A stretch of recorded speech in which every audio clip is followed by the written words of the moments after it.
majina naitwa Kazija Twalibu Hamisi. Ndugu mwenyekiti taifa, ndugu makamu mwenyekiti, nimesimama hapa ili kutoa ushuhuda katika jimbo langu kwa uchafuzi uliofanyika. Kwanza, la mwanzo nianze kwenye mawakala, upatikanaji wa mawakala tuliopeleka ili tupate fomu zao kwenda kutulindia kura zetu. Kwa upande wa zeki sihaba, alhamdulillah, ndani ya jimbo la Mkwajuni tulipata mawakala wote, nashukuru. Na kwa upande wa neki hatukupata mawakala wote, walitupa baadhi tu ya mawakala. Mfano, katika shehia ya Kibeni tulipeleka mawakala 6, walituletea mawakala 2. Katika shehia ya Kidombo kuna mawakala tuliwapelekea 12, wametuletea mawakala 2 tu. Katika shehia ya Matemwe Kaskazi tumepeleka mawakala 4, wametuletea wakala 1. Katika shehia ya Moga tumewapeleka mawakala 5, wametuletea mawakala 2. Katika shehia ya Gamba tumepeleka mawakala 7, wametuletea mawakala 2. Katika shehia ya Chutama tulipeleka mawakala 6, wakatuletea mawakala 2. Katika shehia ya Mkwajuni tulipeleka mawakala 8 waneki, lakini watuletea mawakala 2. Katika shehia ya Matemwe Kaskazi tulipeleka mawakala waneki 11 kusini, mawakala 11 wametuletea mawakala 3. Hiyo ndio neki ya kaskazini walivyotufanyia katika jimbo la Mkwajuni. Tunaenda kwenye mchakato na mawakala hao, tunafika tunapambana kuwapata ili wakasimamie vituo mpaka asubuhi ya saa 2. Tangu tulipokwenda asubuhi ya siku ya kwanza tumeamkia asubuhi ya siku ya pili, mawakala hao ndo tunawapata kwa idadi hiyo niliyoitaja. Ndugu mwenyekiti, uchaguzi siku ya mwanzo bali ulikuwa ni uchafuzi. Walituletea majina yao 161 ambao watakaopiga kura ya mapema,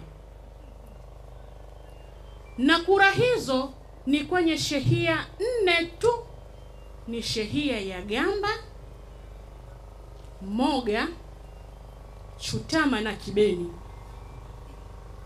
Lakini ndani ya shehia hizo tulikuja kupata siku ya kura za mapema, wakatuongezea na shehia nyingine 4 ambayo matokeo wakati hao majina yao hawakuyabandika, hata hawakuwemo ndani ya shehia hizo. Shehia hizo 4 kama Matemwe Kaskazi, Matemwe Kusini, Kidombo pamoja na Mkwajuni, wao walikuwa hamuna majina yao ya kura za mapema, na waliweka kwenye vituturi, walikuja wakaweka vituo hivyo siku ya mapema wakapiga kura. Ndugu mwenyekiti, kura hiyo ya mapema tulishuhudia hakukuwa na kura ya mapema, kwa sababu kura ya mapema ilipigwa katika shehia ya Kibeni, kituo skuli ya Kibeni.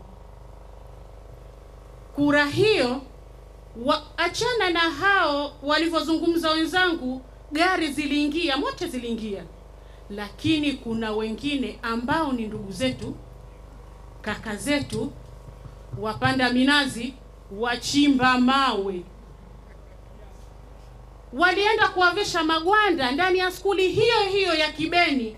Kuna majengo mapya kule, walikuwa wanawavisha sare, halafu wanakuja kwenye kituo wanapiga kura.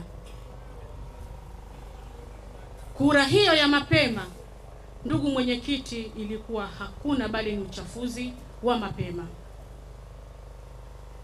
Pia siku hiyo ya kura ya mapema, mawakala wetu na hata wale wasimamizi wanaosimamia kuhusu masuala ya kura hawakukubali. Mawakala wetu wametaka angalau Zile kura ndio washafanya uchafuzi wao. Angalau tuhesabu tujue idadi ni ngapi. Hawakuhesabu. Hawakutaka, walikataa kata walizichukua kura zile wakazipeleka wanakokujua wao bila kuhesabu kura hizo. Uchaguzi wa siku ya pili tarehe 29. Uchaguzi wa siku ya pili tarehe 29, vituo vilifunguliwa na kura, mchakato ulianzwa sihaba. Alhamdulillah, vituo vyote asubuhi wamefungua, lakini kuna kitu hakikuwa sawa. Na kitu chenyewe, atakapoingia wakala mmoja, sisi ni binadamu, unaweza kukutwa na dharura nyingine tofauti. Hawakubali kubadilisha, aingie mbadala yule wakala msaidizi ili aingie, wewe uende na dharura yako.